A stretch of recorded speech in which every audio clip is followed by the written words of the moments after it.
Lecture number 5 problem based on repose. बड़ी मजेदार problem है और इसमें से भी कुछ ना कुछ स्टैंडर्ड प्रॉब्लम है, आपके नीट एग्जाम में जरूर फंसेगा। चलो स्टार्ट करते हैं।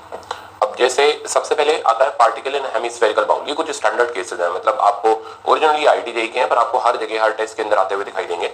अब इसमें सिचुएशन ऐसी है, हमारे पास एक हेमिस्फेरिकल बाउल है और इस हेमिस्फेरिकल बाउल के अंदर ये इसकी एक्सेस में रिप्रेजेंट कर रहा हूं, यहाँ पर ये ब्लू कलर से ये इसकी एक्सेस है। अब एक पार्टिकल, अब देखो पार्टिकल तो मेरे से बनता नहीं, तो मैं इसके अंदर पार्टिकल की जगह एक जानवर कुत्ता लगा देता हूँ, ठीक है ना। कुत्ता ही है तो कुत्ता ही बोलेंगे, क्या फर्क पड़ गया। तो ये एक कुत्ता इसके अंदर यहां से चलना शुरू करता है। अब जैसे जैसे ये ऊपर की तरफ चढ़ता चला जाता है, अब एक कुत्ता है, कोई छिपकली तो है नहीं, पीछे पकड़ के चलते चला जाएगा, बाहर निकल जाएगा। अब देखो इसको, तो जैसे जैसे ये ऊपर चलता चला जा रहा है, ऐसा लग रहा है इंक्लाइन प्लेन का एंगल बढ़ता चला जा रहा है। बढ़ते बढ़ते बढ़ते बढ़ते एक जगह ऐसी आई जहां पर जाकर के ये एंगल बिल्कुल रिपोज के बराबर होने लग गया। जहां ये एंगल, अब बस ये स्लाइड ही करने वाला, मैं छोड़ूंगा तो पेन नीचे गिरेगा। तो एक जगह ऐसी आ गई जहां जाकर के ये एंगल रिपोज के बराबर होने वाला। अगर मैंने हल्का सा भी उससे बड़ा कर दिया तो ये स्लाइड करके नीचे आ जाएगा। तो हमें ढूंढनी है वो मैक्सिमम हाइट जहां तक ये जा सकता है विदाउट स्लाइडिंग, ठीक है ना। अब वो ढूंढने का तरीका तो मैंने आपको बता दिया कि भाई ये तब तक जा सकता है जब तक इंक्लाइन प्लेन का एंगल रिपोज के बराबर ना हो जाए। तो अब हम करेंगे ये कि इसको ले जाएंगे किसी जनरल पॉइंट पर और जनरल पॉइंट पर ले जाकर के हम एक पहले टेंजेंट बनाएंगे। मान लो ये यहां तक आ पाता है तो हमने यहां एक टेंजेंट ड्रॉ कर दी। अब इस जगह पर पहुंचा करके इसको, ये जो टेंजेंट है इस टेंजेंट को हम इंक्लाइन प्लेन की शक्ल दे देंगे। तो ये बन गया अब हमारा इंक्लाइन प्लेन जिसका एंगल ऑफ रिपोज के बराबर है। और अब हम कंडीशंस बनानी शुरू करेंगे कि भाई रिपोज होता क्या है। तो रिपोज वो एंगल ऑफ इंक्लाइन प्लेन होता है जहां पर tan थीटा म्यू के बराबर हो जाता है, म्यू एस के बराबर हो जाता है। अब दूसरी स्टेप, अब इस जगह का tan थीटा म्यू एस के बराबर हो गया तो इसके ऊपर जाने पर tan थीटा म्यू एस को एक्सीड कर जाएगा और ये स्लाइड करके नीचे आ जाएगा। तो हमें इसकी मैक्सिमम हाइट ढूंढनी है। अब यार ये मैक्सिमम हाइट क्या ड्रामा है, पहले उसको समझते हैं। मैक्सिमम हाइट हो गई, देखना अब आप यहां से ये इसका फाइनल लेवल हुआ और ये इसका इनिशियल लेवल हुआ। तो इनिशियल से लेकर के फाइनल, मैं इसको नीचे खिसका रहा हूं, हाँ अब प्रॉपर आ गया। तो यहां से लेकर के यहां तक कि ये जो हाइट है, this height is called maximum height. तो ये हमें एच मैक्स ढूंढ करके निकालना है। पर कैसे? इस एच मैक्स को ढूंढने के लिए हम कुछ कंस्ट्रक्शंस करेंगे। पहली बार ये आपको अजीब सा लगेगा, देन फिर धीरे धीरे जब मैं और सवाल कराऊंगा तो आदत हो जाएगी। तो देखना, कंस्ट्रक्शंस के नाम पर मैंने इसको इसके सेंटर से ज्वाइन किया और ज्वाइन करने के बाद मैं यहां पर एक ट्रायंगल फॉर्म कर ले रहा हूं और ये मैंने एक ट्रायंगल सा फॉर्म कर दिया। अब देखना बच्चों, ये एंगल थीटा है तो ये वाला एंगल भी हमारा थीटा हो गया और इधर का एंगल हमारे पास 90 माइनस थीटा आ गया। ये 90 डिग्री हो गया और ये वापस से थीटा आ गया। मतलब जो एंगल ऑफ इंक्लाइन प्लेन होता है वही ये अपने सेंटर पर सबटेंड करता है। तो जो इसका हॉरिजॉन्टल से एंगल है वही इस लाइन का वर्टिकल से एंगल है। अब करना क्या है, यहां से लेकर के यहां तक ये हो गया radius of hemispherical bowl, capital R. अब ये कैपिटल आर हो गया तो हम यहां पर ये वर्टिकल हाइट निकाल लेते हैं। ये आर हो गया तो ये राइट एंगल ट्रायंगल की हेल्प से इस रिजल्ट का वैल्यू हो गया आर cos थीटा। इतना समझ आ गया। तो ये r है तो ये वाली चीज हो जाएगी r cos थीटा। आप चाहिए तो base upon hypotenuse is equal to cos theta से भी निकाल सकते हो। ये r cos थीटा हो गया, बट हमारा एम था ये h मैक्स निकालना। इसे कैसे निकाले? तो ये पूरा का पूरा इधर से लेकर के इधर तक, ये भी तो रेडियस के ही बराबर है, तो ये पूरा रेडियस हो गया। इतना हमने राइट एंगल ट्रायंगल में r cos थीटा निकाल लिया। तो h मैक्स का वैल्यू निकालोगे तो वो हो जाएगा r minus r cos theta. तो हमारे पास h मैक्स का रिजल्ट आ गया और वो रिजल्ट को मैं यहाँ कंटिन्यू कर रहा हूँ। तो h max equals to r times 1 minus cos theta. अब फिर एक नया लफड़ा, यार ये cos थीटा कहां से निकालें? तो अवेलेबल है हमारे पास tan थीटा, चाहिए हमें cos थीटा, तो हम बना लेंगे एक राइट एंगल ट्रायंगल। अब इस राइट एंगल ट्रायंगल के अंदर tan थीटा म्यू एस हो गया, यानी म्यू एस बाय 1 हो गया और ये इसका हाइपोटेन्यूज हो गया 1 प्लस म्यू एस स्क्वायर। तो cos थीटा की वैल्यू तो बड़े आराम से हमने पिक कर ली, वो हो गया बेस अपॉन हाइपोटेन्यूज, मतलब 1 upon root under 1 plus mu S square. और इसको जैसे ही हम यहाँ सब्स्टिट्यूट करेंगे हमारे पास h मैक्स की वैल्यू आ जाएगी और ये h मैक्स आ जाएगा r times 1 minus 1 by root under 1 plus mu S square. तो फाइनली ये हमारे पास उसकी मैक्सिमम हाइट आ गई कि इस मैक्सिमम हाइट तक वो जा सकता है। तो एक बार वापस से क्लियर कर लो मैंने क्या क्या किया यहाँ पर। सबसे पहले उसे जनरल हाइट पर लेके टेंजेंट बना के इंक्लाइन प्लेन की शक्ल दे दी। तो ये वहां तक जा सकता है जब तक थीटा रिपोज के बराबर ना हो जाए। रिपोज की कंडीशन लगा दी, tan थीटा बराबर म्यू एस, कंस्ट्रक्शन किया, ट्रायंगल बनाया, जो यहाँ हॉरिजॉन्टल का एंगल वही यहाँ वर्टिकल का एंगल। अब r ये था तो इधर इसका कंपोनेंट आ गया r cos थीटा, ये पूरा भी r था तो h मैक्स मिल गया ये माइनस ये। हाँ, थीटा निकालने के लिए हमने राइट एंगल ट्रायंगल बना लिया। अब बारी आती है प्रॉब्लम की। तो जब तक एक दो प्रॉब्लम लगाएंगे नहीं तब तक आदत पड़ेगी नहीं। तो देखो अब मैंने प्रॉब्लम पहला ये रखा हुआ है, if mu S is 0.5 find out maximum height up to which particle can move without sliding. तो शुरू करते हैं। तो हमें पता करना है किस हाइट तक ये पार्टिकल जा पाएगा। तो पहले हम पहुंचे किसी भी जनरल हाइट पर, पहुंचा करके हमने वहां टेंजेंट बना दी, टेंजेंट के एंगल का नाम थीटा कर दिया। अच्छा, अब कंडीशन लगानी शुरू करी। तो फर्स्ट कंडीशन हो गई ये तब तक ऊपर जा पाएगा जब तक tan थीटा म्यू एस के बराबर ना हो जाए। अब tan थीटा की वैल्यू म्यू एस के बराबर देखोगे तो म्यू एस मैंने 0.5 दे रखा है तो इसका वैल्यू 1/2 हो गया। अब अब तुरंत हमें बना लेना चाहिए राइट एंगल ट्रायंगल, क्योंकि हमें नहीं पता कि 1/2 tan थीटा में किसकी वैल्यू होती है। तो ये 1 हो गया, ये 2 हो गया, ये √5 हो गया। अब दूसरी स्टेप पर आते हैं। अब हमें मैक्सिमम हाइट ढूंढ करके निकालनी है। मैक्सिमम हाइट के लिए हम सॉल्व करेंगे ये राइट एंगल ट्रायंगल। तो ये राइट एंगल ट्रायंगल में ये एंगल थीटा है, तो ये वाला एंगल भी हमारे पास थीटा हो गया। ये r है तो ये r cos थीटा हो गया। और h max की जो वैल्यू अगर हम निकालें तो वो हो जाएगी r - r cos थीटा। तो मैक्सिमम हाइट का फॉर्मूला हमारे पास आ गया r टाइम्स 1 - cos थीटा। अब लास्ट में हम सारी वैल्यू सब्स्टिट्यूट कर देते हैं। r की वैल्यू मेरे पास अवेलेबल है 10, 1 - cos थीटा की वैल्यू हो गई 2/√5 और फाइनली ये हमारे पास उसकी मैक्सिमम हाइट आ गई और ये आंसर आया सेंटीमीटर में। तो आसान है, बस एक बार प्रैक्टिस के बाद आप आराम से इसको कर सकते हो। ओके, आगे बढ़ते हैं। अब मैंने एक और प्रॉब्लम रखा हुआ है, इससे और अच्छा फ्लो बन जाएगा। तो अब ये वही सेम कैलकुलेट मैक्सिमम हाइट, तो पहले जनरल हाइट तक ले जाओ, टेंजेंट बनाओ, गर्दन ही उड़ गई बेचारे की, और इस एंगल को आप रिपोज कर दो। ठीक, अब फर्स्ट स्टेप tan थीटा, तो tan थीटा म्यू एस के बराबर, म्यू एस का वैल्यू 0.75 का मतलब 3/4। अब यहाँ हमारी किस्मत अच्छी है, tan थीटा 3/4 हम जानते हैं 37 डिग्री का वैल्यू होता है, तो थीटा का वैल्यू हमें मिल गया 37 डिग्री। अब दूसरी स्टेप, अब हमें h max निकालना है। h max भी हम जानते हैं r टाइम्स 1 - cos थीटा। अब तो कैलकुलेशन जल्दी हो गई, r हमें वही 10 सेंटीमीटर दे रखा है, 1 - cos 37 का वैल्यू हो गया 4/5, सिंप्लीफाई किया तो 1/5 आ गया, आंसर आ गया 2 सेंटीमीटर। तो इसमें ये पार्टिकल मैक्सिमम 2 सेंटीमीटर की ऊंचाई, यानी ये 2 सेंटीमीटर की ऊंचाई तक जा सकता है। तो आई थिंक अब तो याद हो ही गया होगा, तो कहां तक जा सकता है, tan थीटा बराबर म्यू, फिर हमें h निकालना, तो हो गया r1 - cos थीटा। अब इस प्रॉब्लम का टाइप चेंज करते हैं। अब ये थोड़ा सा पढ़ा लिखा कुत्ता आ गया, ठीक है ना, और ये कह रहा है कि ये पैराबोला के अंदर ये पार्टिकल स्लाइड करता हुआ ऊपर तक जा रहा है। पैराबोला की इक्वेशन दे रखी है, वो तो आप वैसे भी जानते हो, जिसकी तरफ वो खुलेगा उसकी पावर 1 हो जाएगी। इक्वेशन दे रखी है y = kx²। हमें फाइंड आउट करने coordinate up to which particle may go, तो हमें कोऑर्डिनेट निकालने हैं। अब हाइट यहाँ पर ये हो गई और ये x का कोऑर्डिनेट हो गया, तो ये x हो गया, ये y हो गया। तो अब कोऑर्डिनेट कैसे निकाले जाए, तो पहली स्टेप तो वही लगाई, इसको जनरल हाइट पे लेके टेंजेंट बना करके शक्ल दे दी इसकी इंक्लाइंड प्लेन की, और इस थीटा को रिपोज के इक्वल कर दिया। तो first step tan theta = mu S. अब ये तो लगा दिया, अब क्या करें, अब आप कहोगे सर इसको सेंटर से ज्वाइन करो। कहां है सेंटर, यहाँ है, यहाँ है, यहाँ है, कहां है सेंटर, तो कहीं कोई सेंटर नहीं है, तो पैराबोला में कहीं कोई सेंटर नहीं होता। अब क्या करें, फंस गए। तो ये कर्व वाला तो आपके लिए मोस्ट इंपॉर्टेंट है, क्योंकि पैराबोला से सबको डर ही लगता है। अब देखो पैराबोला के अंदर अगर ये पार्टिकल चलाना शुरू कर दे तो आप में से कितने बच्चों को आता था, और आता भी था तो क्या परफेक्टली आता था, यानी डरते रहते थे कि यार ऐसे करें वैसे करें। तो हर किताब के अंदर इसका एक एक सवाल है, यूनिवर्सल में तो और अच्छा दिया हुआ है, x³/3 करके दिया हुआ है, इवन ये IIT के अंदर भी पूछा गया है। बट अब जरूरत कुछ नहीं करने की, मैं सब यही करा दे रहा हूँ आपको। तो सवाल तो अभी भी वही, अब क्या करें, तो अब सेंटर तो है नहीं, तो जो ज्वाइन करें यहाँ पर, तो अब क्या करेंगे, अब थोड़ा सा दिमाग लगाएंगे। ये जो tan थीटा है, ये tan थीटा इस टेंजेंट का स्लोप हो गया, तो स्लोप ऑफ टेंजेंट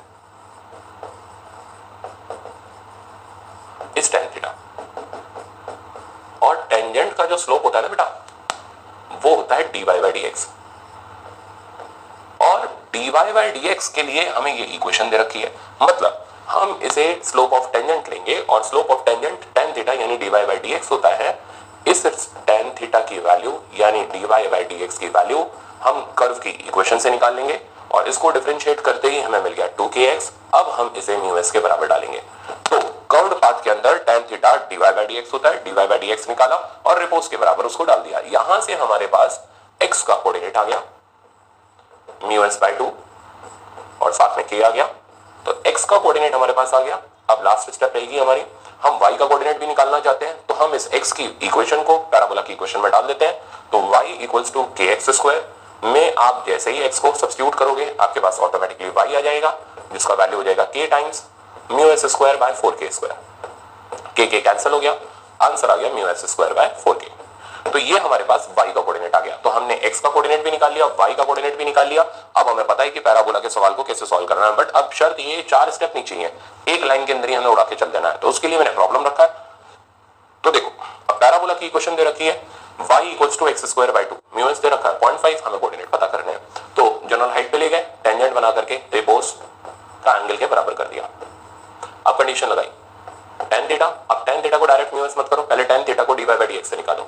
तो tan थीटा हो गया dy/dx, और dy/dx की वैल्यू मेरे पास आ गई 2x/2, और अब इसको हमने म्यू एस के बराबर डाल दिया, और म्यू एस और कुछ नहीं, वो 0.5 यानी 1/2 हो गया। यहां से मेरे पास ये तो गया, x का वैल्यू मिल गया, और x का वैल्यू 1/2 आ गया। तो हमने पार्टिकल का x कोऑर्डिनेट निकाल दिया।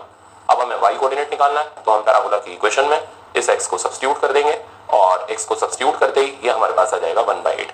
तो कोऑर्डिनेट ऑफ पार्टिकल हो गए x, y और x, y का वैल्यू हमारे पास आ गया 1/2, 1/8। तो ये पार्टिकल 1/2, 1/8 तक जा सकता है, उसके ऊपर जाने पर इसकी स्लाइडिंग स्टार्ट हो जाएगी। तो कितना आसान था, बल्कि पैराबोला और ज्यादा आसान था स्फीयर वाले से। तो ये मतलब आप डरना बंद करो, आप सवाल लगाओ, ठीक है, मैं सारे लगवा रहा हूँ, आपको कहीं कोई दिक्कत नहीं आनी है, ठीक है ना।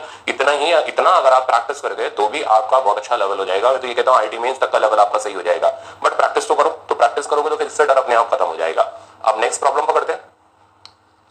अब हमारे पास आते हैं कुछ एडवांस लेवल के कंसेप्ट। पैराबोला समझ आ गया। अब यूनिवर्सल उठाना, उसके अंदर इक्वेशन दे रखी है x³/3 और वहां हमें वही वापस से वही कोऑर्डिनेट पता करने हैं जहां तक पार्टिकल जा सकता है। तो आई थिंक अब आपको कर लेना चाहिए। अब एडवांस लेवल के कंसेप्ट में हमारे पास कुछ बहुत अच्छे प्रॉब्लम्स आते हैं जिनके बारे में बहुत कम अंदाजा होता है स्टूडेंट्स को। जैसे मेरे पास ये एक इंक्लाइंड प्लेन है, इस इंक्लाइंड प्लेन के ऊपर ये ब्लॉक रखा हुआ है जैसा एज यूजुअल है, m मास का, coefficient of static friction μs है, काइनेटिक फ्रिक्शन μk है, angle of inclined plane theta. अब मैं यहाँ कुछ कंडीशंस, बड़ी स्पेशल कंडीशन आपको दिखाने जा रहा हूँ। अभी तक तो tan थीटा को हम μs से कंपेयर करते थे, अब मैंने tan थीटा को μk से भी कंपेयर करना स्टार्ट कर दिया है। और मेरी पहली कंडीशन है जिसका आप में से किसी को ज्यादातर मतलब नहीं पता कि इसका क्या मीनिंग है और ये क्या यहाँ पर सिग्निफाई कर रहा है। मैं आपसे सवाल बना देता हूँ कि यार मैंने इसको ना यहाँ v0 की वेलोसिटी दे दी, मैं एक लाइन का कंसेप्चुअल बना हुआ, इतना शानदार कंसेप्चुअल है, और मैंने कहा कि ये यहाँ पहुंचा और इसकी वेलोसिटी v है। अब ये बताओ ये v ग्रेटर देन v0 है, लेस देन v0 है, या इक्वल टू v0 है, या नन ऑफ दीज है। अब इसमें स्टूडेंट बेचारा हिल जाता है, उसे पता नहीं चलता कि कैसे करके क्या करना है। तो बड़े बढ़िया से एडवांस लेवल के हमारे प्रॉब्लम है, एक एक लाइन के कंसेप्चुअल्स हैं। अब देखो tan theta is less then μk is less then μs। पहले इसका हमें डिटेल्ड मीनिंग समझना पड़ेगा। अब मैंने आपको कई बार बताया है tan थीटा जब देखे तो इसको तोड़ दो, तो तोड़ते हैं इसको, तो tan थीटा हो गया sin थीटा बाय में cos theta is less then μk is less then μs। cos theta को रवाना कर दो दूसरी साइड पर, तो sin theta less than μk cos theta less than μs sin theta, μs cos theta. mg से multiply कर दो, तो mg sin theta less than μk mg cos theta less than μs mg cos theta. मतलब tan theta में छुपा बैठा था mg sin theta, μk में छुपा बैठा था f काइनेटिक, μs में छुपा बैठा था f स्टैटिक। अब इसका मीनिंग आपको बहुत अच्छे से समझ आएगा। तो नीचे लगने वाला force mg sin theta fs max। सबसे पहले हम fs max से बात करेंगे। तो mg sin थीटा का वैल्यू fs max से कम है। क्योंकि mg sin theta fs max से कम है इसलिए ब्लॉक अपने आप नहीं चलेगा, क्योंकि mg sin थीटा वेल्डिंग तोड़ नहीं पाएगा। अब स्ट्रेटजी ध्यान से देखना। तो फर्स्ट स्टेप, फर्स्ट आर्गुमेंट का पॉइंट ये आया, since mg sin theta is less then fs max, तो ब्लॉक अपने आप नहीं चलेगा। ठीक है भाई, मान लिया नहीं चलेगा। अब तो अब हमें मोशन इनिशिएट करना पड़ेगा। तो we have to initiate its motion. तो अब हमें मोशन को इनिशिएट करना पड़ेगा। तो इनिशिएट इट्स मोशन, हमने मोशन को इनिशिएट किया। इनिशिएट करने का मतलब जैसे आप ये देखो मेरे हाथ पे पेन रखा हुआ है, नहीं चल रहा, तो इसे चलाने के लिए मेरे को इसको थप्पड़ मारना पड़ेगा, मतलब मोशन को इनिशिएट करना पड़ेगा। तो करा, तो ये आगे चला, पर चल करके यहाँ पर रुक गया, ठीक है ना। तो ज्यादा आगे नहीं चल पाया, बट ये चल करके रुक गया। तो मैंने ये देखा कि mg sin theta fs max से छोटा है, तो मोशन चालू नहीं हो रहा, तो मैंने इसे चालू करने के लिए इनिशिएट किया, मतलब इसको कुछ वेलोसिटी दिया। तो लाइकवाइज यहाँ पर भी मैंने इसको नीचे की तरफ वेलोसिटी दिया। कितना वेलोसिटी दे दिया? v0। अब आगे बढ़ते हैं, अब सेकंड पॉइंट की तरफ आते हैं। अब सेकंड पॉइंट में हम इसे कंपेयर करने जा रहे हैं fk से। Since mg sin theta is also less than fk। अब f काइनेटिक से भी ये कम है, तो मोशन इनिशिएट करने के बाद भाई पीछे की तरफ जो फ्रिक्शन लगेगा वो तो काइनेटिक ही लगेगा ना, जिसका वैल्यू हो जाएगा म्यू के mg cos थीटा।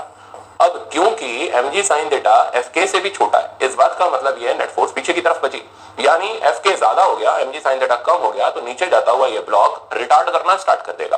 तो mg sin theta is less then fk, therefore motion initiate करने के बाद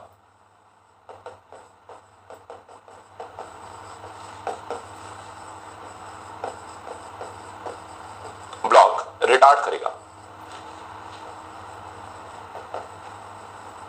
अब रिटार्ड करेगा तो बहुत सारे हमारे पास चॉइसेस आ सकते हैं। हो सकता है ये यहां ना पहुंचे, या हो सकता है पहुंचे तो उसकी वेलोसिटी जीरो हो जाए।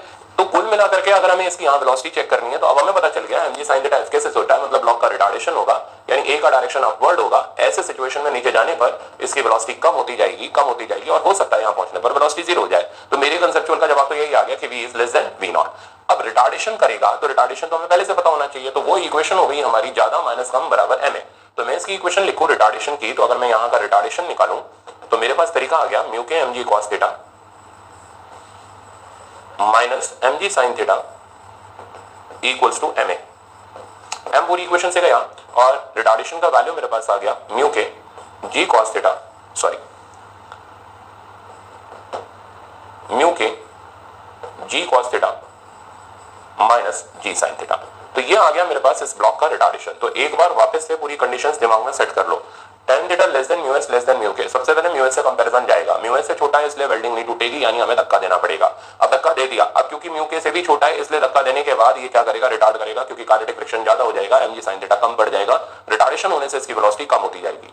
अब फर्दर एड ऑन क्वेश्चन ये, मान लो यहाँ पहुंच करके वेलोसिटी जीरो हो गई। अब ये हमसे पूछेगा कि ये डिस्टेंस बता दो कितना है। इस डिस्टेंस को हम बोलते हैं स्टॉपिंग डिस्टेंस, और इसी तरीके से यहां तक पहुंच करके रुकने का टाइम को हम बोलते हैं स्टॉपिंग टाइम। तो अब अगर हमें स्टॉपिंग डिस्टेंस और स्टॉपिंग टाइम निकालने हैं तो मैंने पहले ही निकाल रखे हैं, तो फाइनल वेलोसिटी को हम जीरो कर रहे हैं और थर्ड इक्वेशन लगा करके एआर आपने अभी निकाल लिया, म्यू के जी cos थीटा माइनस जी sin थीटा, यहां से स्टॉपिंग डिस्टेंस आ जाएगा और फर्स्ट इक्वेशन लगा के स्टॉपिंग टाइम आ जाएगा। तो आई थिंक एडवांस लेवल का पहला पार्ट आपको क्लियर हो गया, tan theta less than mu के लेस देन म्यू एस का मतलब क्या है। पर अब ये खत्म थोड़ा होता है, तो बहुत कुछ बाकी है। अब मैंने इसकी कहानी पहले से ही लिखी हुई है ताकि टाइम वेस्ट ना हो, और मैं इसे समझाते जाता हूं। अब tan थीटा म्यू के बराबर है but less than mu S है, तो सबसे पहले हम इसे कंपेयर करेंगे म्यू एस से। तो tan theta less than mu S है, तो चलो आप भी मेरे साथ साथ बोलना शुरू करो। tan theta less than mu S है तो ब्लॉक अपने आप नहीं चलेगा। तो tan theta less than mu S है, mg sin theta less than fs max है, ब्लॉक अपने आप नहीं चलेगा। मोशन को क्या करना पड़ेगा, इनिशिएट करना पड़ेगा। अब हमने मोशन को इनिशिएट किया, बहुत इंपॉर्टेंट कंडीशन है, ध्यान से सुनना। तो मोशन इनिशिएट किया, अब मोशन इनिशिएट करने के बाद अब हम काइनेटिक फ्रिक्शन से चेक करेंगे। तो tan थीटा म्यू के बराबर है, मतलब mg sin थीटा fk के बराबर है। तो अब मोशन इनिशिएट करने के बाद tan थीटा म्यू के बराबर है, mg sin थीटा fk के बराबर है, तो ना एक्सेलरेट करेगा ना रिटार्ड करेगा, एक्सेलरेशन का वैल्यू जीरो हो जाएगा। एक्सेलरेशन जीरो होते ही वेलोसिटी कांस्टेंट हो जाएगी, मतलब ये वेलोसिटी ना तो बढ़ेगी ना घटेगी, जितनी है उतनी रहेगी। तो एक इंक्लाइंड प्लेन पर कभी भी जीवन में लिखा हुआ मिले ब्लॉक की वेलोसिटी कांस्टेंट है, तो ऐसा तभी होगा जब ऊपर और नीचे वाली फोर्सेस mg sin थीटा और म्यू के mg cos थीटा बैलेंस होंगी, यानी tan थीटा म्यू के बराबर होगा। तो अब यहाँ दो बातें आती हैं। तो जब वो बोले कि ब्लॉक चलने ही वाला है तो tan थीटा म्यू एस के बराबर होगा। जब वो बोले ब्लॉक चल रहा है पर कांस्टेंट वेलोसिटी से चल रहा है तो tan थीटा म्यू के बराबर होगा। इन दो शब्दों से म्यू एस और म्यू के की जानकारी दे दी जाती है। वापस से सुन लो, दिमाग में सेट कर लो। ब्लॉक चलने ही वाला है मतलब वेल्डिंग टूटने ही वाली है, तो tan थीटा म्यू एस के बराबर होगा। कितना ब्लॉक चल रहा है पर कांस्टेंट वेलोसिटी से चल रहा है तो फोर्सेस बैलेंस है, एक्सेलरेशन जीरो है, tan थीटा म्यू के बराबर होगा। तो म्यू एस और म्यू के सवाल से पिक करने के दो तरीके होते हैं। अब आगे सुनो, तो क्या हुआ, दोनों mg sin थीटा और म्यू के mg cos थीटा बराबर हो गया, एक्सेलरेशन जीरो हो गया, v नॉट का वैल्यू कांस्टेंट हो गया। अब नीचे पहुंचने पर इसका वेलोसिटी ना बढ़ेगा ना घटेगा, वो as it is v naught के इक्वल रहेगा। तो ब्लॉक की वेलोसिटी कांस्टेंट हो जाएगी। तो ये बड़ी स्पेशल कंडीशन है, और ब्लॉक की वेलोसिटी कांस्टेंट हो जाएगी और कंडीशन बन गई tan थीटा म्यू के बराबर हो जाएगा। तो इंक्लाइंड प्लेन पर ब्लॉक की वेलोसिटी तब कांस्टेंट हो जाती है जब एक्सेलरेशन जीरो हो जाए, tan थीटा म्यू के बराबर हो जाए। अब नेक्स्ट कंडीशन, अब आपने इतना एक्सपेक्ट नहीं किया होगा कि इतना हम पढ़ने वाले हैं फ्रिक्शन के अंदर जिसमें इतना भी दिमाग हमें लगाना पड़ा। अभी बहुत कुछ पढ़ाऊंगा, अभी देखते चलो। तो tan थीटा अब म्यू के से बड़ा है बट म्यू एस से छोटा है, तो पहला कंपैरिजन हम म्यू एस से करेंगे। अब तो आप खुद ही कंपेयर कर लोगे, म्यू एस से छोटा है तो बोलो अपने आप नहीं चलेगा, मोशन को इनिशिएट करना पड़ेगा। तो ब्लॉक अपने आप नहीं चलेगा, मोशन इनिशिएट करना पड़ेगा। पर अब tan थीटा म्यू के से बड़ा है, मतलब mg sin थीटा fk से बड़ा है। ऐसा होने पर अब ब्लॉक एक्सेलरेट करेगा, तो ब्लॉक एक्सेलरेट करता हुआ चलेगा और उसका एक्सेलरेशन हो जाएगा। अब आप डायरेक्ट लिख सकते हो, m तो कैंसिल हो जाना, g sin theta minus mu के g cos थीटा। एक्सेलरेशन आने के कारण नीचे आने पर ब्लॉक की वेलोसिटी बढ़ी हुई मिलेगी, यानी ग्रेटर देन v नॉट मिलेगी। पॉइंट समझ आ गया? और जिसे निकालने के लिए हम थर्ड इक्वेशन लगा लेंगे। तो अब मेरे ख्याल से ये कंडीशन दिमाग में सेट हो जानी चाहिए और इस थर्ड इक्वेशन से हमारे पास फाइनल वेलोसिटी आ जाएगी।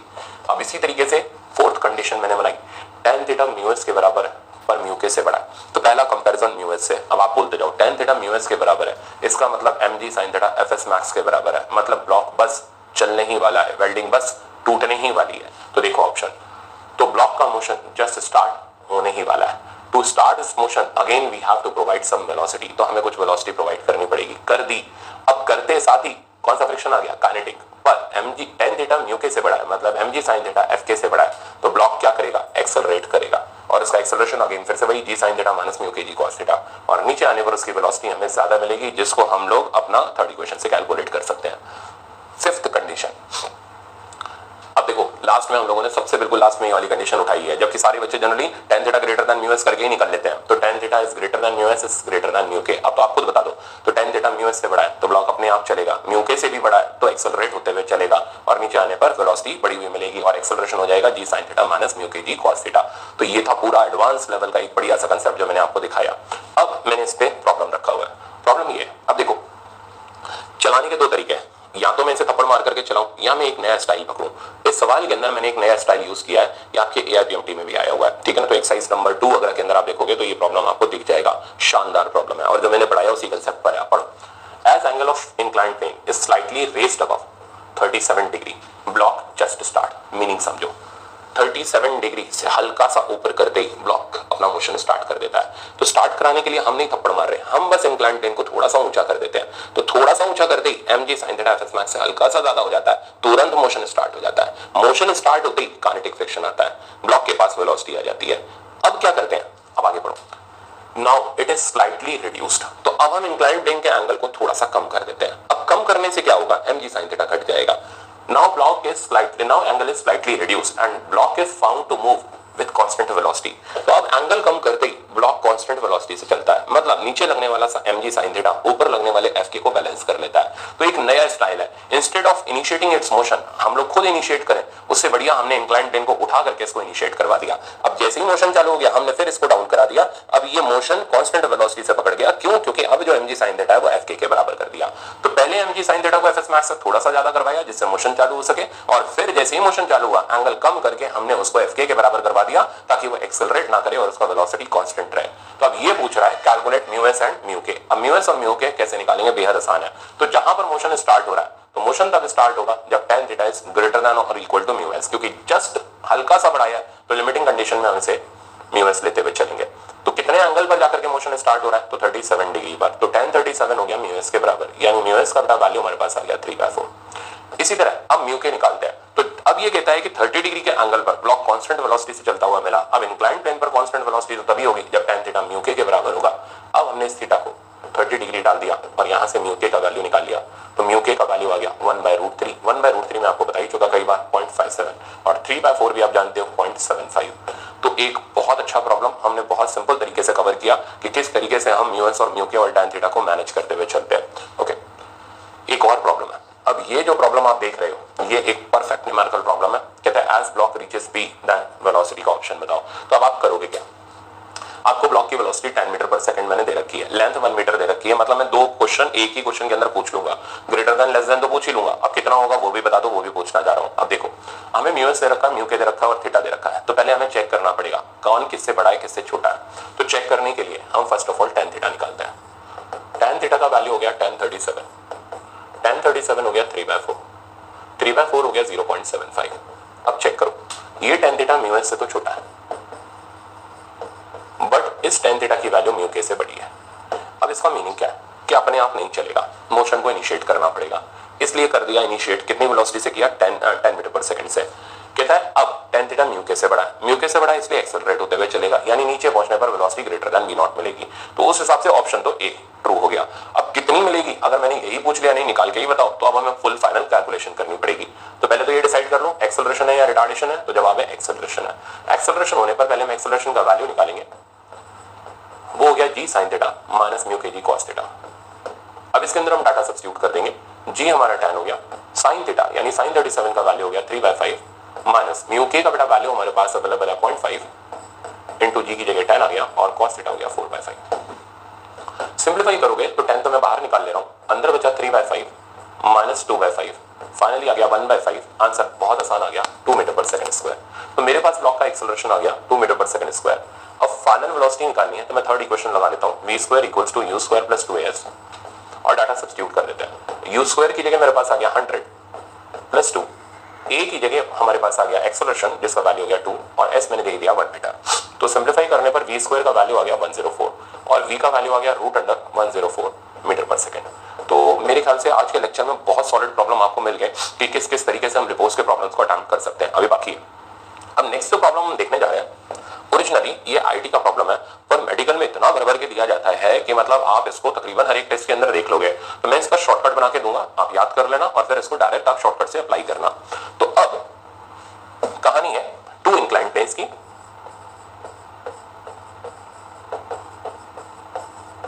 इन 2 इंक्लाइंड प्लेन में one is smooth, other rough.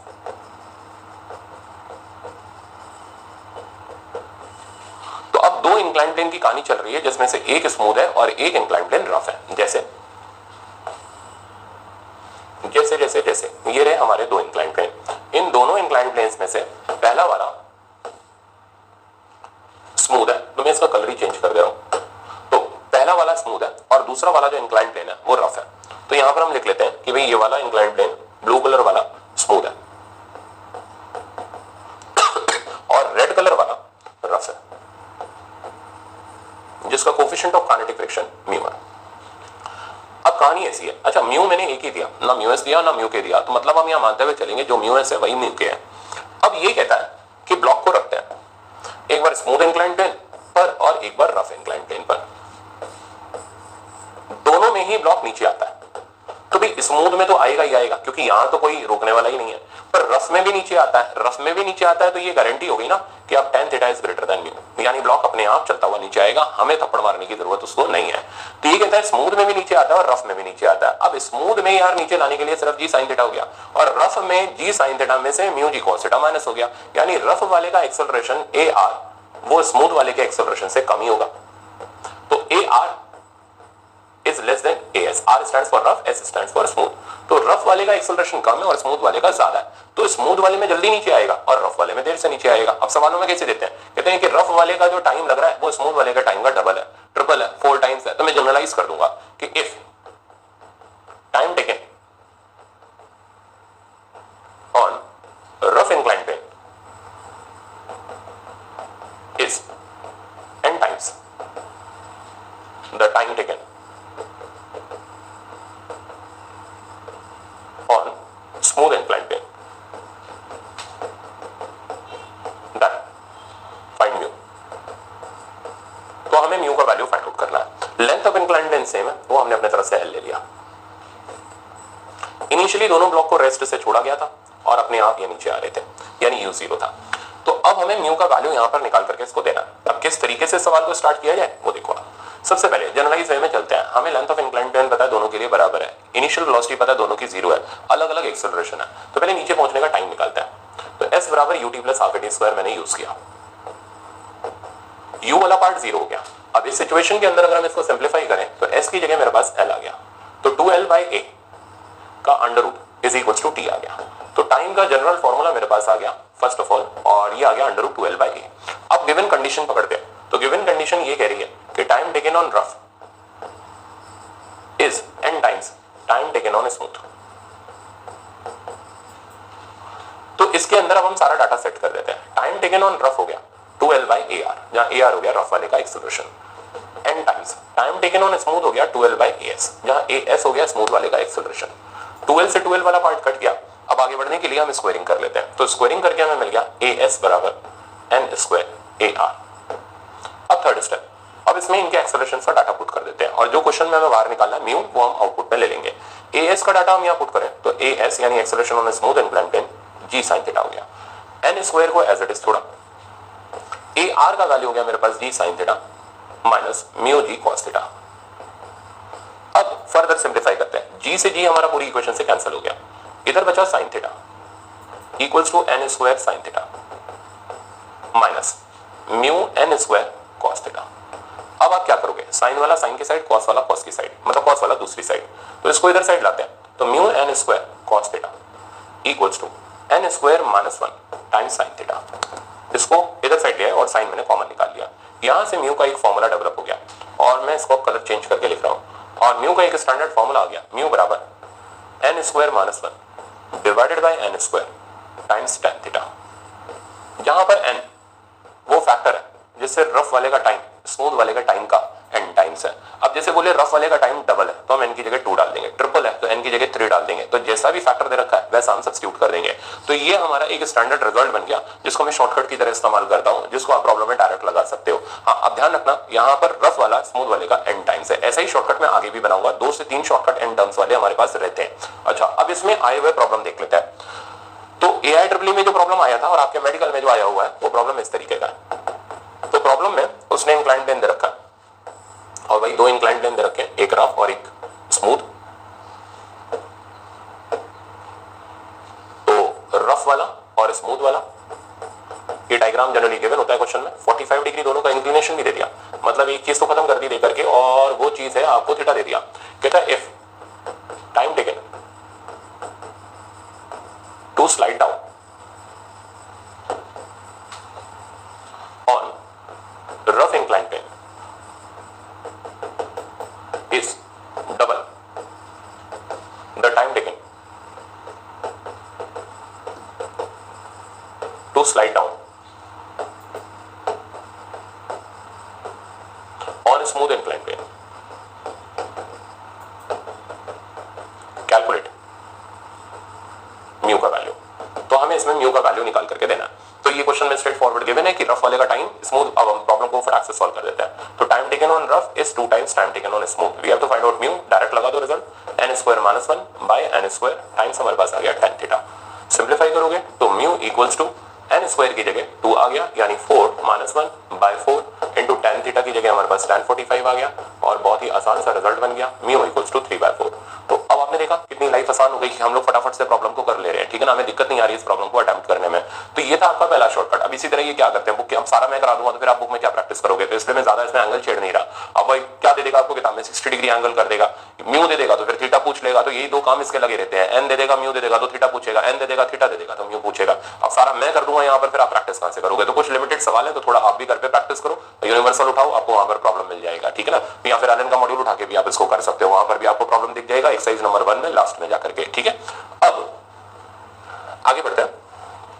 अब इसी तरीके का एक और कंसेप्ट है, एक और शॉर्टकट है जो मैं यहां पर डिस्कस करने जा रहा हूं।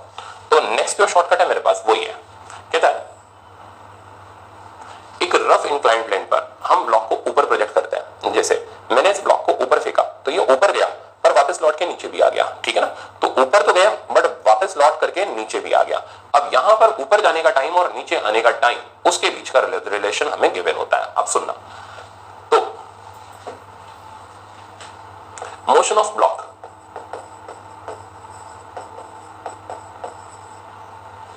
Up the plane and down the plane.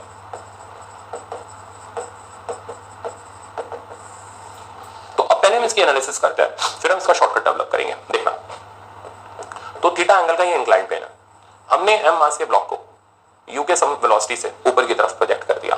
तो जब आपने ब्लॉक को ऊपर की तरफ प्रोजेक्ट किया, अब ये ऊपर गया, अभी तो ना ऊपर भगवान के घर निकल जाएगा, ये जाएगा और एक पर्टिकुलर पॉइंट पर इसकी वेलोसिटी 0 होगी।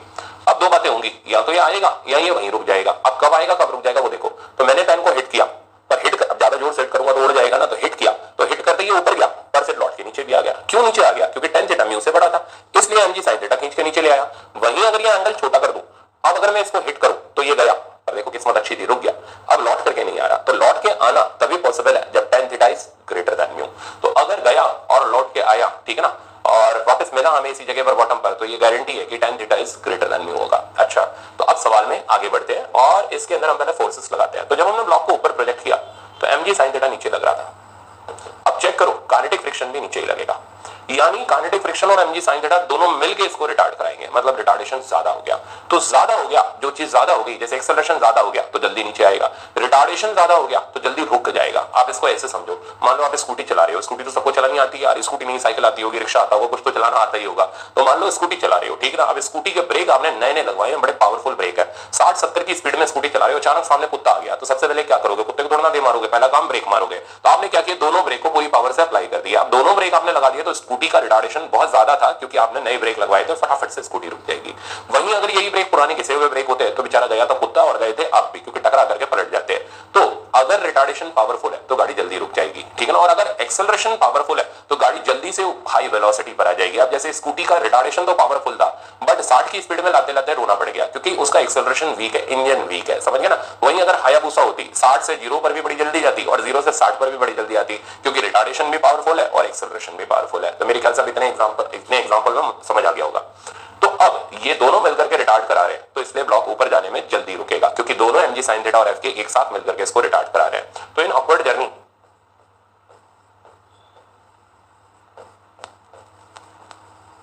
Both mg sin theta plus mu के mg cos theta causes retardation. तो दोनों रिटार्डेशन कॉज करते हैं। अच्छा, तो अगर मैं रिटार्डेशन कैलकुलेट करूं तो मैं इसको सब्स्टिट्यूट कर दूंगा mg sin theta plus mu के mg cos theta is equals to m ar, जहां ar हो गया रिटार्डेशन, m कट गया और रिटार्डेशन का वैल्यू आ गया g times sin theta plus mu के d cos थीटा। तो ये बेटा अपने पास रिटार्डेशन आ गया। अब रिटार्डेशन आने के बाद हम ये स्टॉपिंग डिस्टेंस भी निकाल सकते हैं और स्टॉपिंग टाइम भी निकाल सकते हैं। अगर मेरे को ये स्टॉपिंग डिस्टेंस निकालना हो तो मैं थर्ड इक्वेशन यूज कर लूंगा और अगर मेरे को स्टॉपिंग टाइम निकालना हो तो मैं फर्स्ट इक्वेशन यूज कर लूंगा। तो स्टॉपिंग डिस्टेंस अगर कैलकुलेट करना है तो इसे कैलकुलेट करने के लिए हमने लगा दिया v स्क्वायर बराबर u स्क्वायर माइनस 2s क्योंकि a रिटार्डेशन का काम कर रहा है। तो स्टॉपिंग डिस्टेंस का वैल्यू आ गया u square divided by 2ar और सिमिलरली फर्स्ट इक्वेशन लगा करके हमारे पास टाइम आ गया u बाय ar। तो हमने स्टॉपिंग डिस्टेंस और स्टॉपिंग टाइम का वैल्यू निकाल लिया और ये अप द प्लेन में निकाला। अब ब्लॉक अगर पलट करके नीचे आया इस जगह से तो मैं नेक्स्ट पेज पे कंटिन्यू कर रहा हूं। तो अब हमारे इंक्लाइंड प्लेन में जो ब्लॉक ऊपर गया था वो यहां रुका और अब वापस लौट के नीचे आ रहा है। लौट के नीचे आना यानी अब हम इसकी डाउनवर्ड जर्नी डिस्कस कर रहे हैं। ये s का डिस्टेंस हम पहले से निकाल चुके थे, u square divided by 2ar था। अच्छा, अब यहां पहुंच के वेलोसिटी 0 हो गई, ये इसकी इनिशियल वेलोसिटी बन गई। नीचे आना तभी पॉसिबल हो पाएगा जब tan theta greater than mu होगा। ऐसे में mg sin थीटा नीचे लगेगा और डायरेक्शन ऑफ काइनेटिक फ्रिक्शन बदल करके ऊपर चला जाएगा म्यू के mg cos थीटा। अब इस सिचुएशन में अगर आप एक्सेलरेशन निकालोगे तो a का वैल्यू यहाँ एक्सेलरेशन डाउन द प्लेन का वैल्यू हमारे पास आ जाएगा g sin theta minus mu g cos theta. तो क्या ज्यादा है बेटा, एक्सेलरेशन ज्यादा है या रिटार्डेशन ज्यादा है? तो जवाब मिला रिटार्डेशन ज्यादा है क्योंकि वो था g sin थीटा, दोनों एक डायरेक्शन में लग गए थे। अब दोनों उल्टे लग रहे हैं तो ऐसे में एक्सेलरेशन कम हो गया यानी ब्लॉक को नीचे आने में ज्यादा टाइम लगेगा। तो since retardation up the plane is greater than acceleration down the plane, therefore block को ऊपर जाने में कम टाइम लगेगा एंड वो नीचे जल्दी आएगा, नीचे सॉरी जल्दी नहीं देर से आएगा।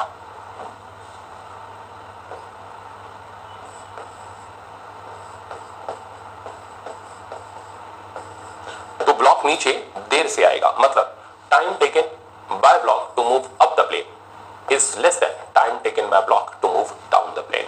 अब यही बनता है शॉर्टकट। तो कौन सा टाइम ज्यादा है? डाउन द प्लेन वाला। तो अब पहले डाउन द प्लेन वाला टाइम निकाल लेते हैं। तो इस टाइम को निकालने के लिए अब हम सेकंड इक्वेशन इस्तेमाल कर लेंगे क्योंकि हम s जानते हैं और u जानते हैं। तो s बराबर ut plus half ad square लगाया। s की जगह पढ़ा रहने दो, s बाद में निपट लेंगे। u हो गया 0, हाफ ये एक्सेलरेशन हो गया, a कर दे रहा हूं और time down the plane td हो गया। तो td का वैल्यू आ गया root under 2s by a। ये हमारा डाउन द प्लेन के टाइम का वैल्यू आ गया जहां a हो गया एक्सेलरेशन डाउन द प्लेन। अच्छा, अब यहीं पर बनता है हमारे पास शॉर्टकट। अब देख रहे हो इतना लंबा काम आप एग्जाम में कहां से कर पाओगे, इसलिए ऐसा सवाल मेडिकल का ज्यादातर बच्चा छोड़ देता है। तो मैं कर रहा हूं आपके लिए, ठीक है ना। आप उसका फायदा उठाओ, बनाओ अपनी कॉपी और उसके अंदर लिख डालो, एक लाइन में करके आ जाना। तो शॉर्टकट ये है, if time taken down the plane जो कि ज्यादा है is equals to n times time taken up the plane, calculate mu. ये आया हमारा आज का दूसरा शॉर्टकट। पहला वाला तो मैंने आपको अभी थोड़ी देर पहले दिया था, उसके अंदर क्या था, एक स्मूथ था और एक रफ था, तब म्यू हमें निकालना था। जब रफ वाले का टाइम n टाइम्स स्मूथ वाले का टाइम था। तो म्यू का फॉर्मूला था n square minus 1 by n square into tan theta. ये लेक्चर मोस्ट पावरफुल लेक्चर है, बहुत सारे सवाल मैंने पहले ही आपको बोला था मिलेंगे इस लेक्चर से, इसलिए मैं इतना काम कर रहा हूँ, एक एक शॉर्टकट तैयार करके आपको दे दे रहा हूँ। अब हम इस शॉर्टकट पर काम शुरू करते हैं। तो time taken down the plane n times time taken up the plane, value put करो। तो time taken down the plane under root of 2s by a is equals to n times time taken up the plane. अब time taken up the plane हमारा था u bye ar। अब इसके अंदर हम simplify करते हैं सारा रिजल्ट। पहले तो स्क्वायरिंग कर लो ताकि अंडर रूट वाली बीमारी गायब हो जाए। तो 2s by a is equals to n square u square by ar। अब हमें s का वैल्यू डालना पड़ेगा और s हमने कैलकुलेट कर रखा था u स्क्वायर बाय 2ar। तो मैं इसको यहाँ सब्स्टिट्यूट कर दे रहा हूँ। तो twice of u square by a times ar is equals to n square, यहाँ पर ar स्क्वायर आएगा, n square u square by ar square. u square cut गया, ar से एक ar कट गया, जो बचा वो बचा 2 by a n square by ar। तो मैं नेक्स्ट पेज पे कंटिन्यू कर रहा हूँ। तो 2 by a is equals to n square by ar। अब लास्ट स्टेप है, प्रॉब्लम खत्म कर देते हैं, फिर से चेक करो। तो मैंने यहाँ क्या क्या किया, तो टाइम की वैल्यू टी डी की वैल्यू 2s बाय a डाली और s की वैल्यू मैंने उठा ली अपनी u स्क्वायर बाय 2ar। एक छोटी सी मेरे से मिस्टेक हो गई, s की वैल्यू डालते वक्त नीचे 2ar था, 2 से 2 भी कैंसिल आउट हो जाएगा। अच्छा किया देख लिया। तो 2 से 2 भी कैंसिल आउट हो जाएगा और यहाँ पर बचेगा 1 by a is equals to n square by ar। बस लास्ट स्टेप है खत्म, क्रॉस मल्टीप्लाई करो, ar is equals to n square times a। अब आप सोचो इतना आप कर पाते, छोड़ के आते? तो वही काम मैं कर रहा हूं जो आप छोड़ के आओगे, मैं उसको इतना सिंप्लीफाई करके दे दूंगा कि आपकी मजबूरी है क्या वो सर लगाओ एक लाइन के अंदर करके आ जाओ। तो ये प्रॉब्लम मेडिकल का 90% स्टूडेंट छोड़ देता है। अब आप उन 90% स्टूडेंट से बाहर हट चुके हो, उन 10% में आ चुके हो जो ये प्रॉब्लम करके डेफिनेटली आने वाले हैं। तो 2 शॉर्टकट मिल गए, अलग से लिख लेना आप, ठीक है ना। स्फीयर का प्रॉब्लम मिल गया, पैराबोला का प्रॉब्लम मिल गया, म्यू एस म्यू के tan थीटा का प्रॉब्लम मिल गया, स्मूथ और रफ का प्रॉब्लम मिल गया, अप एंड डाउन का प्रॉब्लम मिल गया, ठीक है ना। ये 5 प्रॉब्लम आज के आपके लिए एक जबरदस्त पंच तैयार कर चुके हैं। ar का वैल्यू मैं डाल रहा हूं g sin theta plus mu g cos theta, n square times a का वैल्यू डाल रहा हूं g sin theta minus mu g cos theta. अब करेंगे क्या, g तो पहले उड़ाओ, साइन वाला साइन के साइड, cos वाला cos की साइड। तो cos वाले को इधर पकड़ लाते हैं, इसमें से म्यू cos थीटा कॉमन हो गया, बच गया n स्क्वायर प्लस 1। इधर से साइन थीटा कॉमन हो गया और बच गया n स्क्वायर माइनस 1। तो म्यू की वैल्यू हमारे पास आ गई n square minus 1 by n square plus 1 times हमारे पास आ गया tan थीटा। ये रिजल्ट अब आपके लिए इस प्रॉब्लम का वरदान है कि अगर याद रह गया तो प्रॉब्लम आपका 100% कंप्लीट हो जाएगा। तो अब मैं इस पे एक प्रॉब्लम क्रिएट कर दे रहा हूं और लेक्चर फिर हम वाइंड अप कर दे रहा है। तो क्वेश्चन ये कहता है as shown in diagram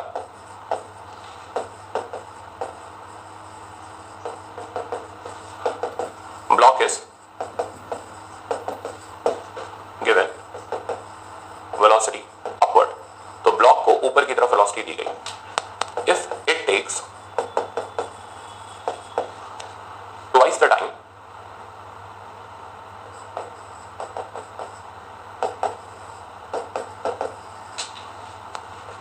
moving